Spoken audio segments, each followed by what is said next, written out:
Amoulfide. Bon, nous, on va nous intéresser à la tribune quotidienne qui parle de Cheikh Omar Diagne. Cheikh Omar Diagne qui a qualifié les tirailleurs de traîtres. Parce que le mot traître est chargé. Traître, il y a dans l'histoire, il y a Iblis. Traître, il y a Judas. Traître, il y a beaucoup de choses. En fait, ils ont trahi qui ou quoi. Bref, Cheikh Omar Diagne qualifie les tirailleurs de traître. Mais la nation sénégalaise sous le choc. Ça, c'est ce que retient Tribune quotidienne. Parce que le tirailleur, quand même, au Sénégal, c'est quelqu'un, voilà, qui mérite respect, qui impose le respect. Il faut savoir raison garder. Bon, oui, vraiment. Voilà. Il faut savoir raison garder. De quoi veut parler M. Cheikh Omar Diagne? Parce que aussi parfois, il faut comprendre le substance ou la substance. Mais de quoi il le substance ou la substance. Mais de quoi veut parler M. Diagne? Bref, des propos qui désavouent l'initiative du président Bassirou Diomaye Faye sur les tirailleurs.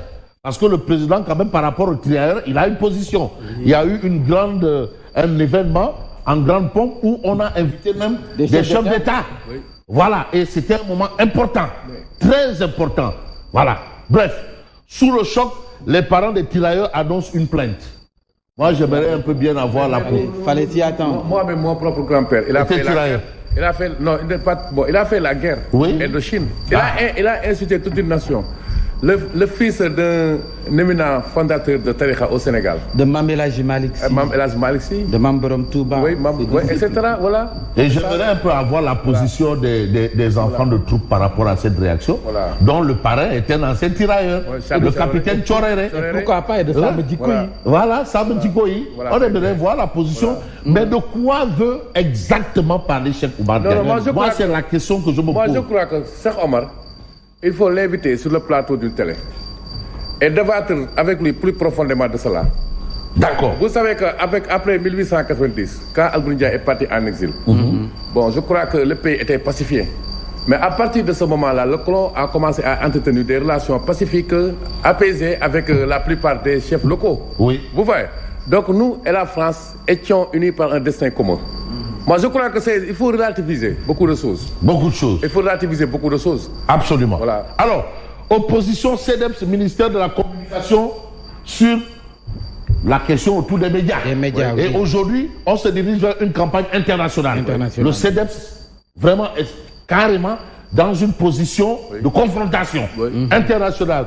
Il y a un certain nombre d'amalgames de la part du ministre de la Communication. Ça, c'est l'avis de Mamadou Ibra Kane, patron du CDEPS, et qui dit la loi ne reconnaît en aucun cas la capacité ou les compétences de reconnaître qui est média légal ou pas. Ça, c'est un fait. Plusieurs faits quand même montrent pourquoi un peu cette position du CDEPS par rapport aux actes posés par monsieur le ministre de la Communication. Et puis, radiation de Barthélémy Diaz de l'Assemblée nationale, le Conseil constitutionnel se déclare incompétent. Ça, c'est une autre information. L'autre information, c'est la Chambre de commerce de Dakar. Et aujourd'hui, la loi a tranché. La justice a donné son verdict par rapport à ceux qui ont attaqué l'actuel président, Abdoulaye Sow en l'occurrence. Alors, Chambre de commerce de Dakar, le tribunal donne raison au président Abdoulaye Sow. En d'autres termes, tous ceux qui se sont agités ont fait des Yofou Goloboui Kepi. Parce qu'en réalité, la loi a donné raison au président Abdoulaye Sow. Ça veut dire que Nenkoba est tout tranquille. En d'autres termes. L'autre terme, c'est quoi? C'est l'As quotidien. Tir rageur sur Cheikh Omar Diagne. Les gens abrègent souvent dans COD. Complément d'objet direct. Oui. Bon, est-ce qu'il ne faut pas mettre COI? En tout cas, levée de bouclier, pleine pétition et cas etc. Tir rageur sur Cheikh Omar Diagne. Ça, c'est ce que révèle, bien entendu, l'As quotidien. Mais l'As quotidien nous amène toujours à la Chambre de commerce et d'industrie agricole de Dakar. C'est une institution. Absolument. Pour dire quoi? Mais pour nous dire que Abdoulaye Sow, l'actuel président, gagne son procès contre Biran Yaya Wade. Donc, les gens ont intenté un procès, ils ont déposé, et aujourd'hui, la justice a donné raison à l'actuel président. C'est-à-dire, l'actuel président est bel et bien là où il est, au nom de la loi. Ça, c'est ce qu'on peut retenir de cette actualité. Mais on va passer à l'actualité autour de quel journal? On va voir un autre journal, Le Quotidien. adoption de la LFR, c'est aussi l'actualité. On va d'abord voir radiation du député Barthélémy Diaz. Les 7 sages déclarent leur incompétence. Alors, adoption de la LFR, mais l'État rattrape les coups. Maître Aïssata Tall Sall s'est prononcé pour dire cette LFR est illégale. Ça, c'est la position de Maître Aïssata Tall Sall. Elle viole l'orthodoxie financière. Violer l'orthodoxie financière. Et puis vous avez 5 milliards de francs CFA pour indemniser les victimes des violences préélectorales. 5 milliards. Les victimes. Alors, qui sont les victimes? De toutes les façons, affaire AEE Power, ça revient. L'AJE, activé pour une plainte. Donc, le débat persiste encore sur cette histoire d'AEE Power. Alors, Sénégal ou ailleurs, on ne sait pas. Mais ce qu'on sait, c'est le titre de Walf Quotidien. Sortie polémique, attaque improductive, déclaration intempestive, les bourdes s'accumulent. Parce que quand même, il faut quand même noter, c'est qu'il y a lieu de noter à ce sujet. Et vous avez en illustration Cheikh Oumar Diagne et je crois le capitaine Touré.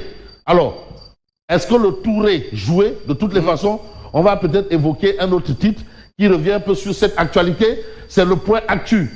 Aujourd'hui, il faut retenir que celui qui est sous pression par rapport à justement ces sorties jugées à l'emporte-pièce, c'est le président Diomaye. Diomaye Faye sous pression.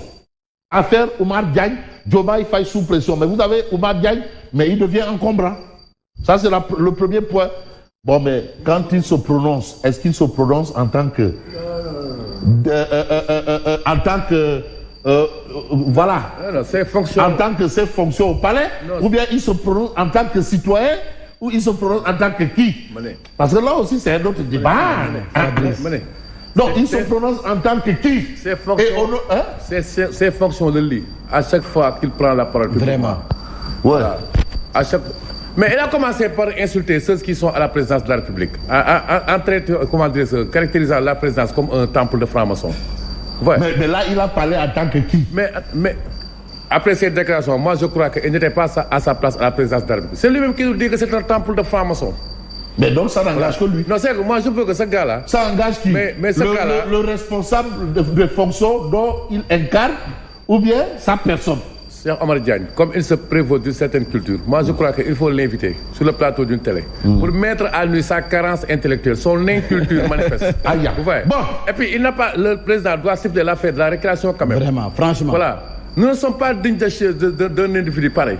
Mais est-ce qu'il ne va pas falloir séparer Cheikh Oumar Diagne qui est dans une fonction là-bas au palais et Cheikh Oumar Diagne, citoyen lambda? Pourquoi on peut en faire un? Qui moomul Sénégal ñii moomuñu Sénégal depuis 1960 peut-être ñaata nit ñoo nekk yor ay ndomba tànk fii. D'accord. Alors, mais la presse internationale s'en mêle.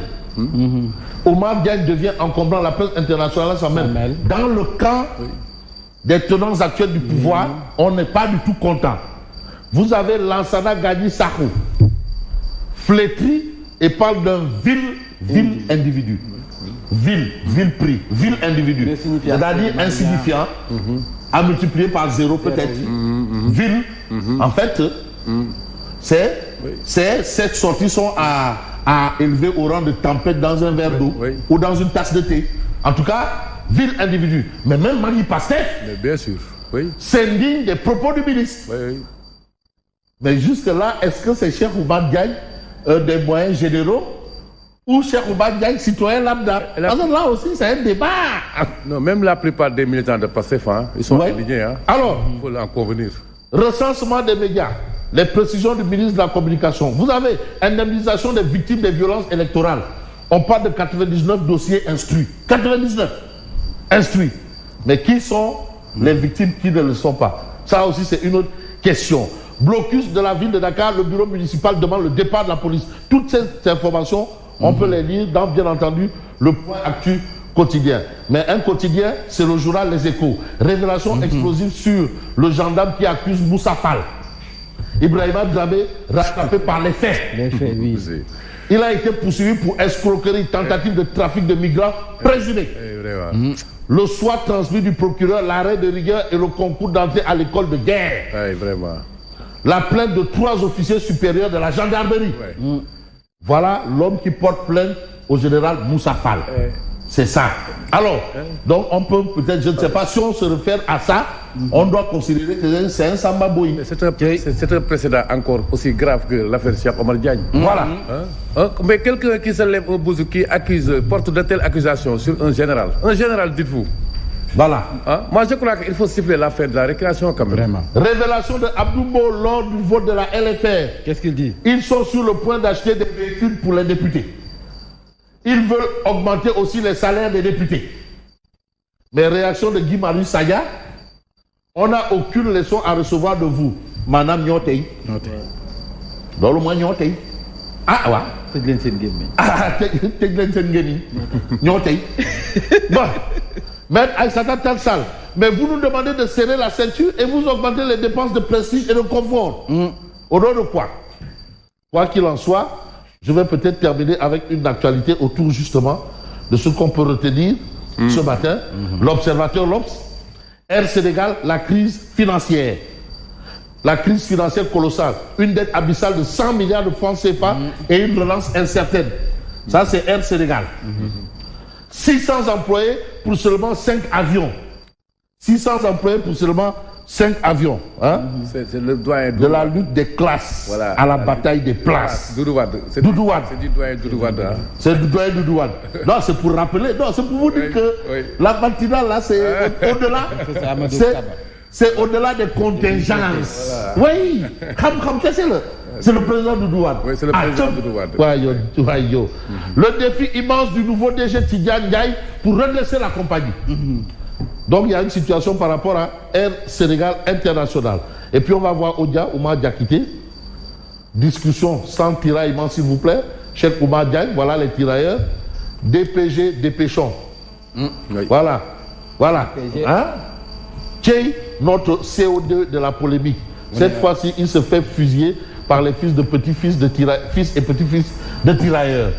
En entendant peut-être la suite de tout ça, je dirais merci.